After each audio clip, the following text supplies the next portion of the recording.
నమస్తే, welcome to ANN. నేను Lakshminag Naraharisetti. Headlines చూద్దాం. 20 ఏళ్ల రాజకీయ ప్రయాణంపై CM Revanth Reddy emotional tweet. తరగని మధుర జ్ఞాపకం మీ రాజకీయ ప్రయాణం అంటూ కామెంట్. రంగారెడ్డి జిల్లా శంషాబాద్ మండలంలో చెరువు ఆక్రమణల కలకలం. చిన్న గోల్కొండ గ్రామంలో కనుమరుగవుతున్న నరసింహ చెరువు. నేడు రాజస్థాన్, గుజరాత్లో మోడీ పర్యటన. ఇరు రాష్ట్రాల్లో వేల కోట్ల రూపాయల అభివృద్ధి పనులకు ప్రధాని శ్రీకారం. తెలుగు రాష్ట్రాల్లో చురుగ్గా కదులుతున్న నైరుతి రుతుపవనాలు. ఇరు రాష్ట్రాల్లో మోస్తరు నుంచి భారీ వర్షాలు కురిసే అవకాశం.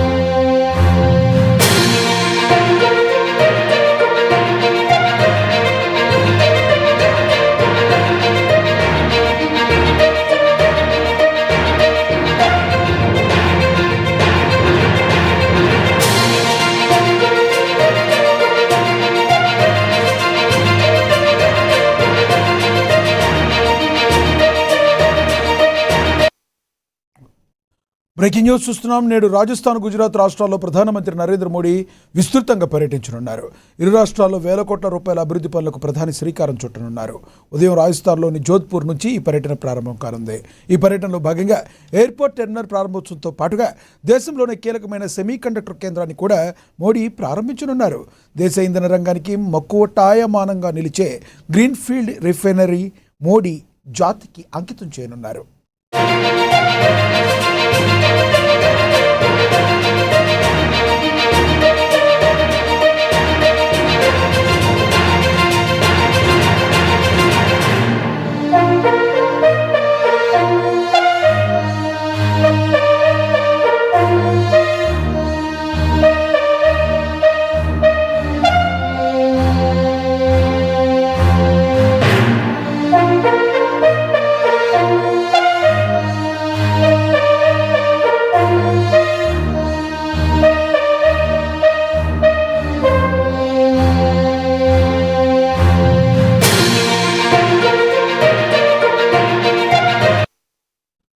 నేడు రాజస్థాన్, గుజరాత్ రాష్ట్రాల్లో ప్రధానమంత్రి నరేంద్ర మోడీ విస్తృతంగా పర్యటించనున్నారు.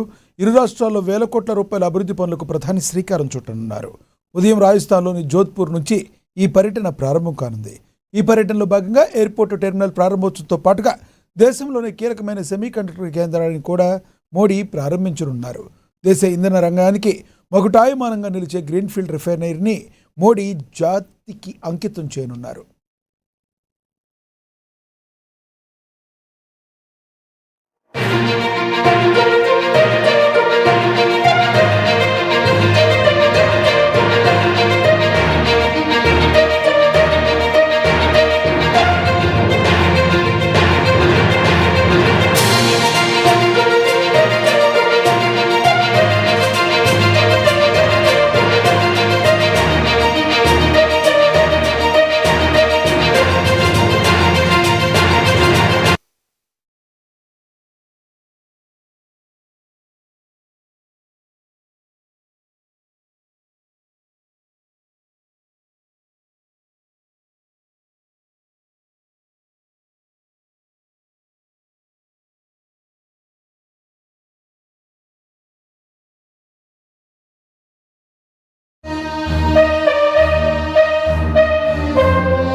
ముఖ్యమంత్రి రేవంత్ రెడ్డి తన 20 ఏళ్ల సుదీర్ఘ రాజకీయ ప్రయాణంపై భావోద్వేగానికి లోనయ్యారు.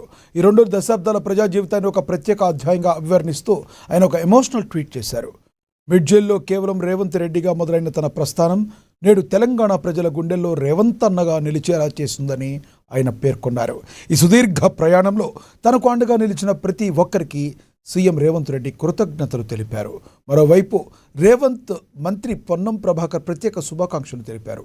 జడ్పీటీసీ సభ్యుడి స్థాయి నుంచి రాష్ట్ర ముఖ్యమంత్రి స్థాయికి ఎదిగిన రేవంత్ రెడ్డి రాజకీయ ప్రస్థానం ప్రతి ఒక్కరికి స్ఫూర్తిదాయకమని ఆయన కొనియాడారు.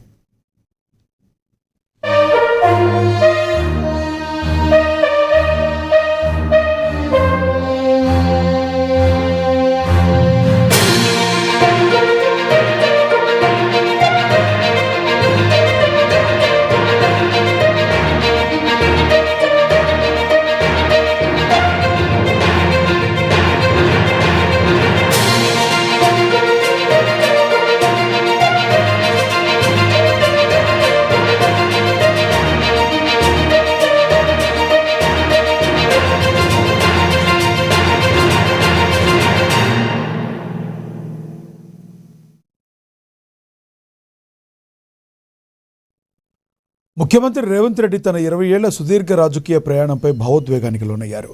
ఈ 2 దశాబ్దాల ప్రజా జీవితాన్ని ఒక ప్రత్యేక అధ్యాయంగా అభివర్ణిస్తూ ఆయన ఒక ఎమోషనల్ ట్వీట్ చేశారు. మిడ్ జైల్లో కేవలం రేవంత్ రెడ్డిగా మొదలైన తన ప్రస్థానం నేడు తెలంగాణ ప్రజల గుండెల్లో రేవంత్ అన్నగా నిలిచేలా చేస్తుందని ఆయన పేర్కొన్నారు. ఈ సుదీర్ఘ ప్రయాణంలో తనకు అండగా నిలిచిన ప్రతి ఒక్కరికి సీఎం కృతజ్ఞతలు తెలిపారు. మరోవైపు సీఎం రేవంత్ రెడ్డికి మంత్రి పొన్నం ప్రభాకర్ ప్రత్యేక శుభాకాంక్షలు తెలిపారు. జడ్పీటీసీ సభ్యుడి స్థాయి నుంచి రాష్ట్ర ముఖ్యమంత్రి స్థాయికి ఎదిగిన రేవంత్ రెడ్డి రాజకీయ ప్రస్థానం ప్రతి ఒక్కరికి స్ఫూర్తిదాయకమని కొనియాడారు.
బ్రేకింగ్ న్యూస్ చూస్తున్నాం. ప్రజాప్రతినిధిగా 20 ఏళ్లు పూర్తి చేసుకున్న సందర్భంగా ముఖ్యమంత్రి రేవంత్ రెడ్డి నేడు ఉమ్మడి మహబూబ్నగర్ జిల్లాలో పర్యటిస్తున్నారు. ఈ సందర్భంగా జిల్లాలో భారీ కృతజ్ఞత సభను ఏర్పాటు చేశారు. ఈరోజు మధ్యాహ్నం సీఎం రేవంత్ రెడ్డి ఊరుకొండ ఆంజనేయ స్వామిని దర్శించుకుని ఆలయ అభివృద్ధి పనులకు శంకుస్థాపన చేయనున్నారు. తన తొలి రాజకీయ ప్రయాణంలో తన వెన్నంటి నడిచిన ముఖ్య నాయకులు అనుచరులతో సీఎం ప్రత్యేకంగా సమావేశం కానున్నారు. అనంతరం మిడ్జిల్లో అంబేద్కర్ విగ్రహాన్ని ఆవిష్కరించి పలు అభివృద్ధి పనులకు ఆయన శంకుస్థాపన చేయనున్నారు. తర్వాత అక్కడే ఏర్పాటు చేసిన భారీ బహిరంగ సభలో సీఎం రేవంత్ రెడ్డి పాల్గొని ప్రసంగించనున్నారు.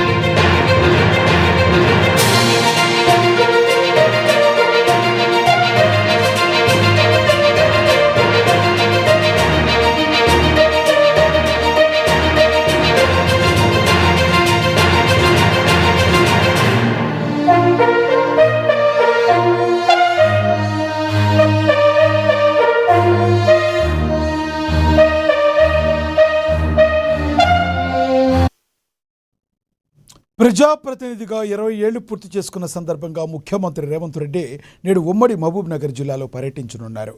ఈ సందర్భంగా జిల్లాలో భారీ కృతజ్ఞత సభను ఏర్పాటు చేశారు. ఈరోజు మధ్యాహ్నం సీఎం రేవంత్ ఊరుకొండ ఆంజనేయ స్వామిని దర్శించుకుని ఆలయ అభివృద్ధి పనులకు శంకుస్థాపన చేయనున్నారు. తన తొలి రాజకీయ ప్రయాణంలో తన వెన్నంటే నడిచిన ముఖ్య నాయకులు, అనుచరులతో సీఎం ప్రత్యేకంగా సమావేశం అవుతారు. అనంతరం మిడ్జిల్లో అంబేద్కర్ విగ్రహాన్ని ఆవిష్కరించి పలు అభివృద్ధి పనులకు శంకుస్థాపన చేయనున్నారు. తర్వాత అక్కడే ఏర్పాటు చేసిన భారీ బహిరంగ సభలో సీఎం రేవంత్ రెడ్డి పాల్గొని ప్రసంగించనున్నారు.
బ్రేకింగ్ న్యూస్ చూస్తున్నాం. కల్వకుంట్ల కవిత స్థాపించిన తెలంగాణ రక్షణ సేన పార్టీకి ఎన్నికల సంఘం షాక్ ఇచ్చింది. కవిత కొత్త పార్టీ పేరును మార్చాలంటూ ఈసీ ఆదేశాలు జారీ చేసింది. తెలంగాణ రక్షణ సేన పేరుపై ప్రజల నుంచి అభ్యంతరాలు ఉన్నాయని ఎలక్షన్ కమిషన్ పేర్కొంది. 15 రోజుల్లో 3వ ప్రత్యామ్నాయ పేర్లు సమర్పించాలని ఆదేశించింది. ప్రత్యామ్నాయంగా 3 పేర్లు ఇవ్వకపోతే దరఖాస్తును మూసివేస్తామని హెచ్చరించింది. టీఆర్ఎస్ పేరును కొనసాగించేందుకు వీల్లేదంటూ కవితకు ఈసీ లేఖ రాసింది. ఈసీ లేఖపై కవిత స్పందించారు. తమకు అధికారికంగా ఈసీ నుంచి వచ్చిన 2 అభ్యంతరాలకు సమాధానం ఇచ్చామని తెలిపారు. అయితే కొత్త పేర్లు ఇచ్చేది లేదని, న్యాయ పోరాటానికి సిద్ధమని కవిత స్పష్టం చేశారు.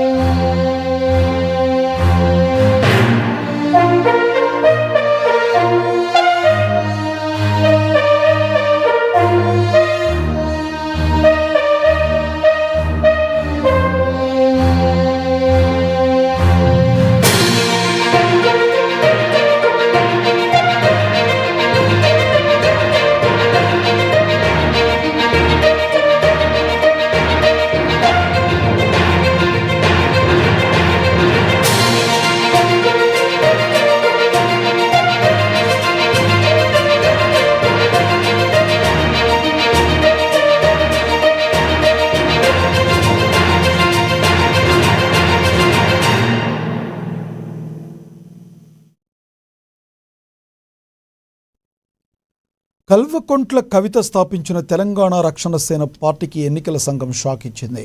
కవిత కొత్త పార్టీ పేరును మార్చాలంటూ ఈసీ ఆదేశాలు జారీ చేసింది. తెలంగాణ రక్షణ సేన పేరుపై ప్రజల నుంచి అభ్యంతరాలు ఉన్నాయని ఎలక్షన్ కమిషన్ పేర్కొంది. 15 రోజుల్లో 3 ప్రత్యామ్నాయ పేర్లు సమర్పించాలని ఆదేశించింది. ప్రత్యామ్నాయంగా 3 పేర్లు ఇవ్వకపోతే దరఖాస్తును మూసివేస్తామని హెచ్చరించింది. టీఆర్ఎస్ పేరును కొనసాగించేందుకు వీల్లేదంటూ కవితకు ఈసీ లేఖ రాసింది. ఈ లేఖపై కవిత స్పందించారు. తమకు అధికారికంగా ఈసీ నుంచి వచ్చిన 2 అభ్యంతరాలకు సమాధానం ఇచ్చామని తెలిపారు.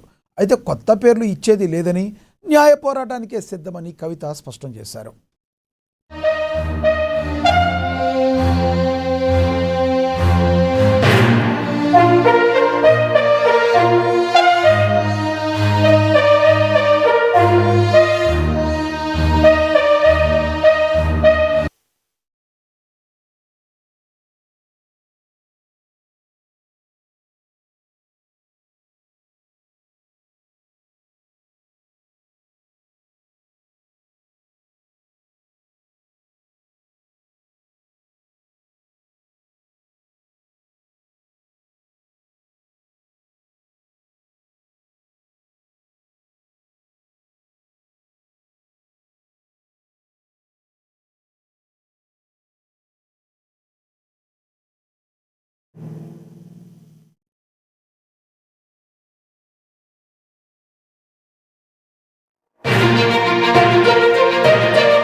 రంగారెడ్డి జిల్లా శంషాబాద్ మండలంలో భూ ఆక్రమణదారులు కన్ను చెరువులపై పడింది. మండలంలోని చిన్న గోల్కొండ గ్రామంలో ఉన్న నరసింహ చెరువు క్రమంగా కనుమరుగవుతూ ఉండడంతో స్థానికులు గ్రామస్తులు ఆగ్రహం వ్యక్తం చేస్తున్నారు, ఆందోళన చెందుతున్నారు. ఒకప్పుడు పచ్చని పొలాలకు గ్రామానికి ఆసరాగా నిలిచిన ఈ చెరువు ఇప్పుడు ఆక్రమణల పర్వంతో కుచించుకుపోతుంది. గతంలో సుమారుగా 17 ఎకరాల విస్తీర్ణంలో అలరారిన నరసింహ చెరువు ప్రస్తుతం కనీసం 5 ఎకరాలు కూడా మిగల్లేదంటూ స్థానికులు వాపోతున్నారు. చుట్టుపక్కల వెలిసిన అక్రమ నిర్మాణాలు, ఆక్రమణల కారణంగానే చెరువు ఉనికికి ప్రమాదం పడిందని ఆరోపిస్తున్నారు. ఇప్పటికైనా సంబంధిత రెవెన్యూ, ఇరిగేషన్ శాఖ అధికారులు తక్షణమే స్పందించి క్షేత్రస్థాయిలో సర్వే నిర్వహించాలని డిమాండ్ చేస్తున్నారు. ఆక్రమణలు నిర్ధారించి వాటిని తక్షణమే తొలగించి చెరువుకు పూర్వవైభవం తీసుకురావాలని ప్రభుత్వానికి విజ్ఞప్తి చేస్తున్నారు.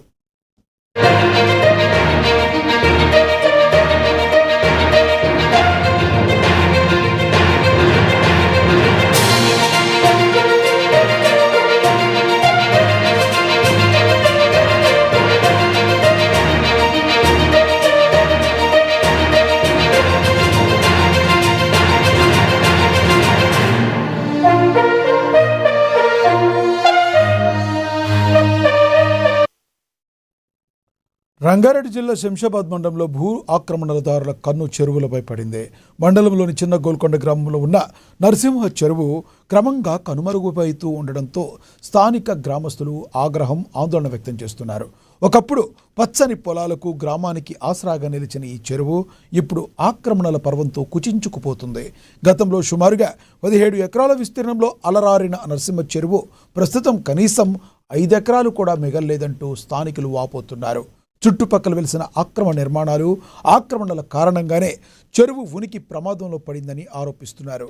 ఇప్పటికైనా సంబంధిత రెవెన్యూ, ఇరిగేషన్ శాఖ అధికారులు తక్షణమే స్పందించి క్షేత్రస్థాయిలో సర్వే నిర్వహించాలని డిమాండ్ చేస్తున్నారు.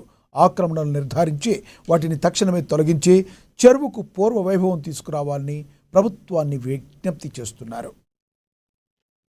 ఇన్స్టాగ్రామ్లో ఒక వీడియో అయితే చేయడం అయితే జరిగింది. ఈనాడు ఆర్టికల్ చూసి ఇక్కడ వచ్చేసిన చెరువు మొత్తం కబ్జా చేసి ఇట్లా ఇల్లీగల్ కన్స్ట్రక్షన్ చేస్తున్నారని వీడియో అయితే చేయడం అయితే జరిగింది. దానికి మా విలేజ్ ఎక్స్ సర్పంచ్ వచ్చేసి నాకైతే డెడ్ వార్నింగ్స్ అయితే ఇవ్వడం అయితే జరుగుతుంది. నేను చంపేస్తాను, ఓళ్ళు ఉండనివ్వకుండా చేస్తాను, నీ బతికేంది చూసా, ఇలాంటి వార్నింగ్స్ అయితే నాకు ఇవ్వడం అయితే జరుగుతుంది. అతని ద్వారా నాకైతే థ్రెట్ ఉన్నది.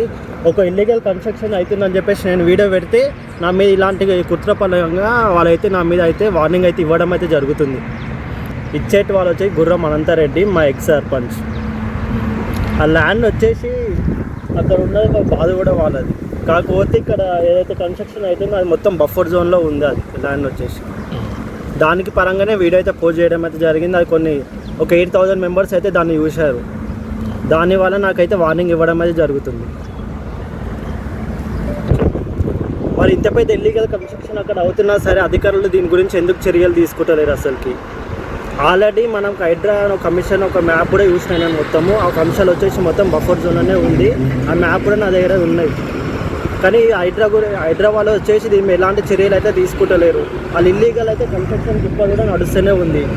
దీని కనుక ఆపలేకపోతే రానున్న వర్షాకాలం కూడా మన విలేజ్కి అయితే ఇబ్బంది అవుతుంది. దీనికి బాధాకర విషయం ఏంటంటే చిన్నోళ్ళకున్న ఒక్కరు కూడా దీని గురించి అయితే అడగలేరు ఇంతవరకు. నేను అడిగినందుకు నా మీద అయితే ఇలా డెడ్ వారెంట్ అయితే నాకు ఇవ్వడం అయితే జరుగుతుంది. అనంతరం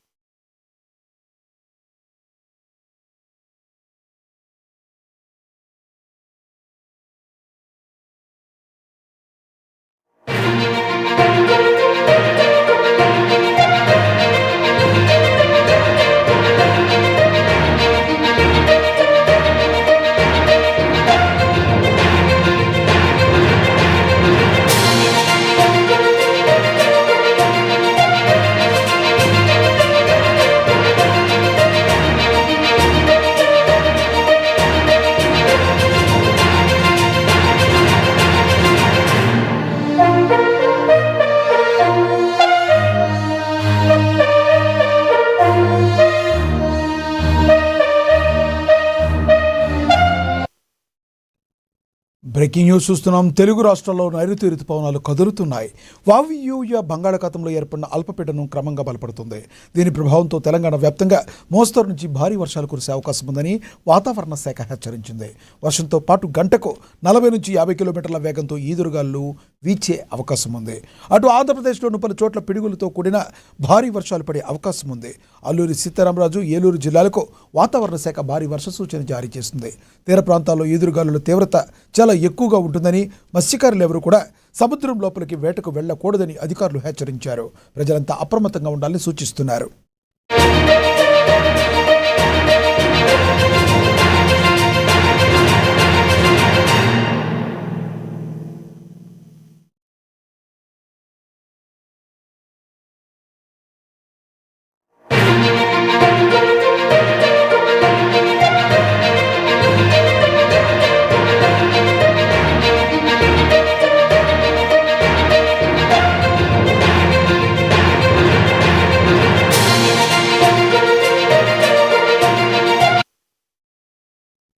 తెలుగు రాష్ట్రాల్లో నైరుతి రుతుపవనాలు కదులుతున్నాయి. వాయువ్య బంగాళాఖాతంలో ఏర్పడిన అల్పపీడనం క్రమంగా బలపడుతుంది. దీని ప్రభావంతో తెలంగాణ వ్యాప్తంగా మోస్తరు నుంచి భారీ వర్షాలు కురిసే అవకాశం ఉందని వాతావరణ శాఖ హెచ్చరించింది. వర్షంతో పాటు గంటకు 40 నుండి 50 కిలోమీటర్ల వేగంతో ఈదురుగాలులు వీచే అవకాశం ఉంటుంది. అటు ఆంధ్రప్రదేశ్లోని పలు చోట్ల పిడుగులతో కూడిన భారీ వర్షాలు పడే అవకాశం ఉంది. అల్లూరి సీతారామరాజు, ఏలూరు జిల్లాకు వాతావరణ శాఖ భారీ వర్ష సూచన జారీ చేస్తుంది. తీర ప్రాంతంలో ఈదురుగాలుల తీవ్రత చాలా ఎక్కువగా ఉంటుందని, మత్స్యకారులు ఎవరూ కూడా సముద్రం లోపలకు వేటకు వెళ్లకూడదని అధికారులు హెచ్చరిస్తున్నారు. ప్రజలంతా అప్రమత్తంగా ఉండాలని సూచించారు.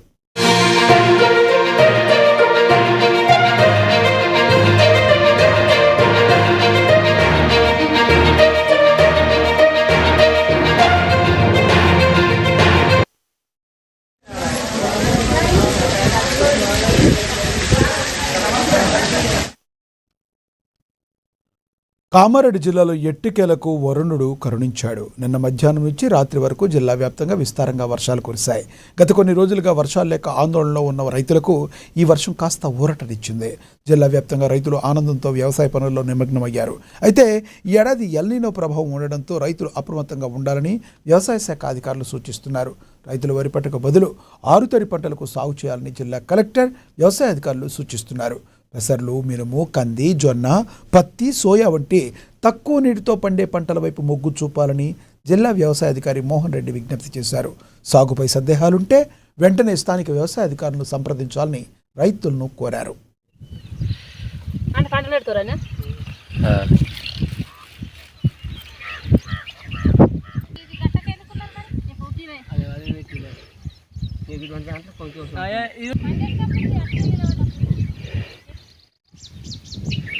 ఈసారి ఎల్నినో ప్రభావము కొంతమేరకు ప్రభావం ఉండవచ్చు.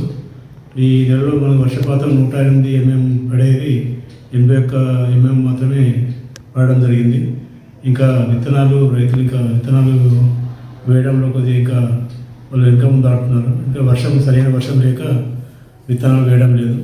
కాకపోతే అక్కడక్కడ వరి నాట్లు అంటే బాన్సర్ కాన్స్టిట్యూన్సీలో వరి నాట్లు పెట్టడం జరుగుతుంది. ఇంకా మిగతా ఏరియాలో వరి నాట్లు పోసుకోవడం జరిగింది. నాటు వేసుకోవడానికి వాళ్ళు ఇంకా ముందు కావడం జరుగుతుంది. కాబట్టి ఎల్నినో ప్రభావం ఉంటుండొచ్చని వాళ్ళ ఆందోళన చెందుతున్నారు. ఇప్పుడు మేము ఇచ్చే సలహాలు ఆల్టర్నేటివ్ క్రాప్స్ ఏంటంటే పత్తి, మొక్కజొన్న, కంది, పెసర, మినుము, ఆముదము, అదేవిధంగా నువ్వులు ఈ పంటలు వేసుకుంటే కొంతవరకు వర్షాభావ పరిస్థితి తట్టుకొని మనకు పంట దిగుబడి వచ్చే అవకాశం ఉంటుంది. వరి పంట తగ్గించుకొని వరి ప్లేస్లో ఈ పంటలు వేసుకుంటే కొంచెం నీటి ఆధారం ఉన్న రైతులు ఈ ఆతర పంటలు వేసుకుంటే రైతులకు లాభదాయకం ఉంటుంది. ఈ వర్షాభావ పరిస్థితులను అధిగమించవచ్చు. కాబట్టి దయచేసి రైతులకు ముఖ్య విన్నపం ఏంటంటే ఈ వరి బదులు పెద్దపల్లి జిల్లా గోదావరి ఖనిలో అర్ధరాత్రి భారీ అగ్ని ప్రమాదం సంభవించింది. ఒక కొబ్బరికాయల దుకాణంలో ఒక్కసారిగా మంటలు చెలరేగాయి. విద్యుత్ షార్ట్ సర్క్యూట్ కారణంగానే ఈ ప్రమాదం సంభవించినట్లుగా సమాచారం. అర్ధరాత్రి వేళ ఈ ప్రమాదం జరగడంతో ఏం జరుగుతుందో తెలియక స్థానికులు తీవ్ర భయాందోళనకు గురయ్యారు. సమాచారం అందుకున్న ఫైర్ సిబ్బంది ఘటనా స్థలానికి చేరుకుని మంటలను అదుపు చేశారు.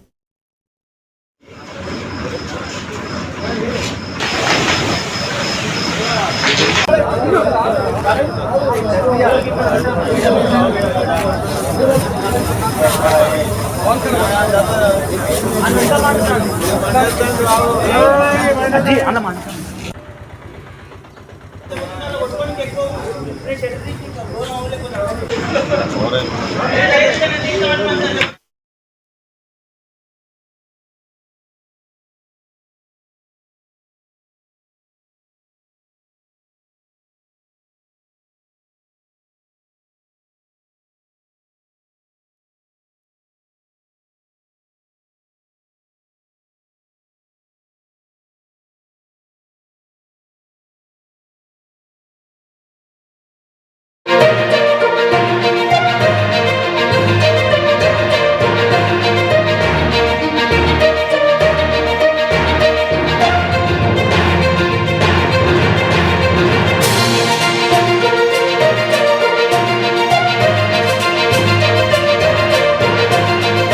కల్వకుంట్ల కవిత స్థాపించిన తెలంగాణ రక్షణ సేన పార్టీకి ఎన్నికల సంఘం షాక్ ఇచ్చింది. కవిత కొత్త పార్టీ పేరును మార్చాలంటూ ఈసీ ఆదేశాలు జారీ చేసింది. తెలంగాణ రక్షణ సేన పేరుపై ప్రజల నుంచి అభ్యంతరాలున్నాయని ఎలక్షన్ కమిషన్ పేర్కొంది. 15 రోజుల్లో 3 ప్రత్యామ్నాయ పేర్లు సమర్పించాలని ఆదేశించింది. ప్రత్యామ్నాయంగా 3 పేర్లు ఇవ్వకపోతే దరఖాస్తును మూసివేస్తామని హెచ్చరించింది. టీఆర్ఎస్ పేరును కొనసాగించేందుకు వీల్లేదంటూ కవితకు ఈసీ లేఖ రాసింది. ఈసీ లేఖపై కవిత స్పందించారు. తమకు అధికారికంగా ఈసీ నుంచి వచ్చిన 2 అభ్యంతరాలకు సమాధానం ఇచ్చామని తెలిపారు. అయితే కొత్త పేర్లు ఇచ్చేది లేదని న్యాయ పోరాటానికి సిద్ధమవుతామని కవిత స్పష్టం చేశారు.